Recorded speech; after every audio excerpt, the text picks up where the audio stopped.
भी यहाँ पर क्या हो सकता है। पर हम क्या है, भारतीय लोग हैं जी, कानूनों के अंदर कमियां निकालनी हमसे बेहतर कौन जानता है। हम कहते हैं साहब दहेज नहीं दे रहे, गिफ्ट दे रहे हैं। लड़की वाले कह रहे हैं गिफ्ट दे रहे हैं, लड़के वाले कह रहे हैं हाँ गिफ्ट इतने सारे लेने हैं, गिफ्ट तो खूब सारे होने चाहिए ना। मैं आजकल अखबार में कई बार पढ़ता हूँ कि भाई दूल्हे ने लौटाए दहेज के 11 लाख रुपए, अखबारों में कई बार आता है। कौन लौटा, अरे यार मतलब दूल्हा इस मामले में तो यूं शानदार निकला, और दूल्हे ने कहा कि मुझे दहेज नहीं चाहिए, पढ़ी लिखी लड़की चाहिए, क्योंकि पढ़ी लिखी लड़की रोशनी है घर की। इस प्रकार के डायलॉग हो रहते हैं अखबार में। पर मुझे लगता है यार दूल्हे ने लौटाए दहेज के 11 लाख रुपए, इसका मतलब लड़की वाले दे रहे थे, तो फिर लड़की वालों को पूरे परिवार को गिरफ्तार करो, क्योंकि दहेज देना भी क्या है, दंडनीय है। अब फिर लगता है अखबार वालों को लगता है यार तुम्हें तो ये बात तो नहीं लिखनी चाहिए, तुम कहते थे 11 लाख रुपए उपहार के लौटाए, कि भाई लड़की वाले नहीं करे दहेज। भाई दहेज तो सब दिया अपने आप के अंदर वैसा है कि नहीं यार इसके ऊपर आप पर मुकदमा हो सकता है, पर अपने खूब तो दे रहे हैं, खूब अपने। समाप्त होगा कभी? होगा। उस दिन समाप्त होगा जिस दिन लड़कियां आरएस बन के बेरोजगार से ब्याह कर लेगी।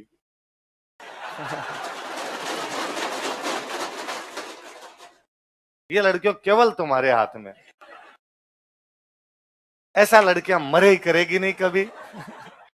हाँ अरे ये सब कहने की बातें, मतलब मैं कई बार देखता हूँ कि कोई लड़का आरएस लग गया, लड़का डॉक्टर लग गया है ना, तो बड़े इंजीनियर लग गए, वो बड़े फौज में अधिकारी लग गए, और फिर खूब सारे लड़कों की शादी ऐसे कि भाई सामान्य लड़की बीए एमए जो भी नॉर्मल किया हुआ और उनके साथ हो रही है, वो कोई भी नौकरी के अंदर नहीं।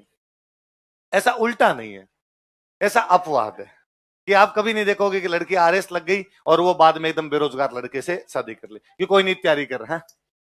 अरे अपवाद है भाई। सुनो मेरी बात, जब हम ये कहते हैं ना उसने कर ली, इसका मतलब अंगुलियों पे गिनाने लायक है ना। ये अपने आप में अपवाद नियमों की पुष्टि करता है। जब आप कहते हो ना वो देखो सर एक है, इसका मतलब ऐसा नहीं होता, इसलिए दिखाया जा रहा है। वरना लड़कों में कह सकते हो क्या कि सर नहीं 4 लड़के ऐसे हैं जो आरएस लगेतर कर ली, सब ऐसे ही कर रहे हैं अपने। उल्टा लड़कियों जिस दिन तुम ये सोच लोगी कि नहीं हम आरएस हैं, अब एक बेरोजगार को लाएंगे, वो घर में कामकाज करेगा, रोटियां वोटियां बना, वो रोटियां वोटियां बनाएगा, मैं ऑफिस से आऊंगी तब यूं झाड़ू पोछे करके एकदम तैयार रखेगा, उस दिन अपने आप दहेज क्या हो जाएंगे।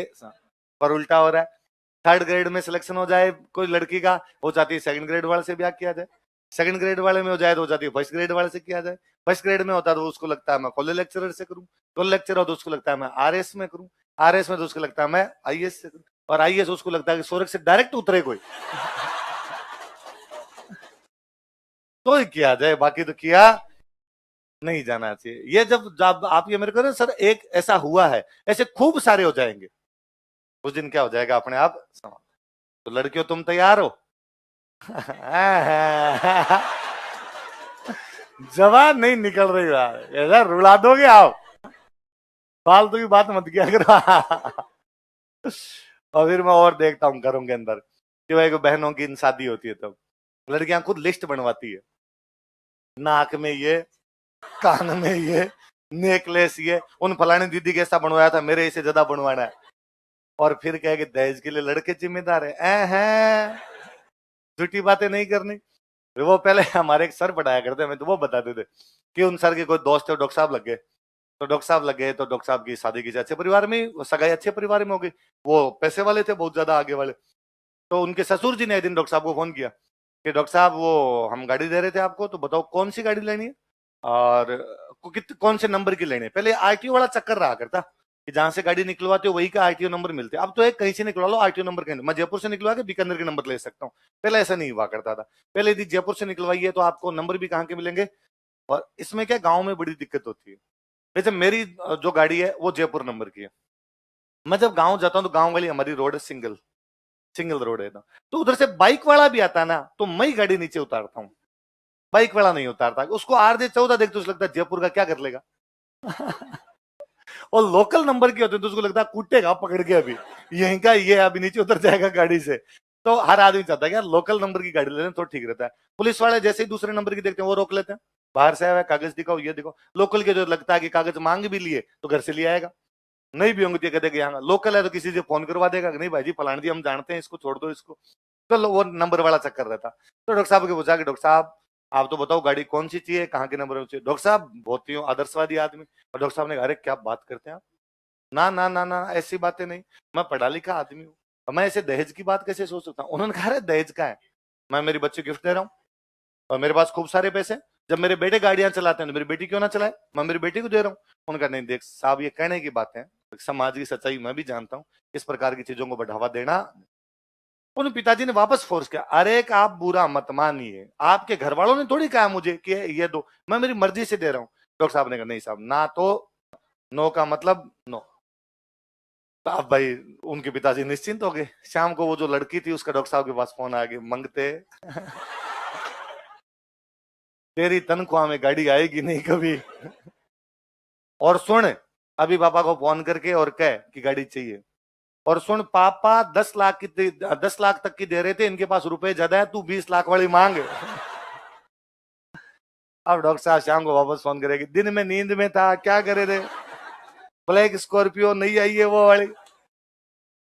लड़कियों ऐसे ही एक हाथ से ताली नहीं बजती है भाई साहब, सब कुछ जिम्मेदार है। पर वो जिस दिन सामाजिक चेतना आएगी धीरे धीरे समाज के अंदर, तब ये चीजें भी क्या हो जाएगी।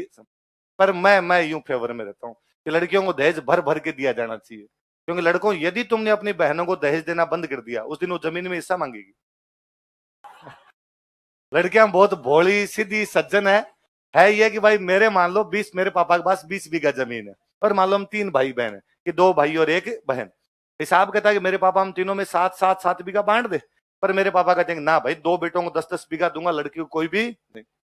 तो हम बहन को कहते हैं कि भाई तू चिंता मत कर, तेरे को जमीन में हिस्सा नहीं दे रहे, पर इसके बराबर हम तुझे देंगे।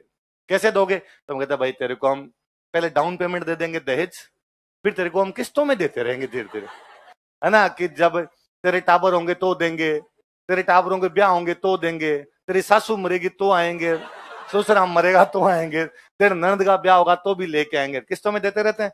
लड़कियां सीधी है इसलिए अपनी बातें मान लेती है, किस्तों में लेती रहती है। जिस दिन आपने देने बंद किए उस दिन लठ लेके आएगी जमीन का हिस्सा। इसलिए लड़कियों को खूब सारा दहेज दिया जाना, तो लड़कों दोगे कि नहीं दोगे, तुम्हारे मुंह से नहीं निकल रहा है। बहनों के लिए तो कहो कि हाँ देंगे, चलो ठीक है कल पढ़ेंगे।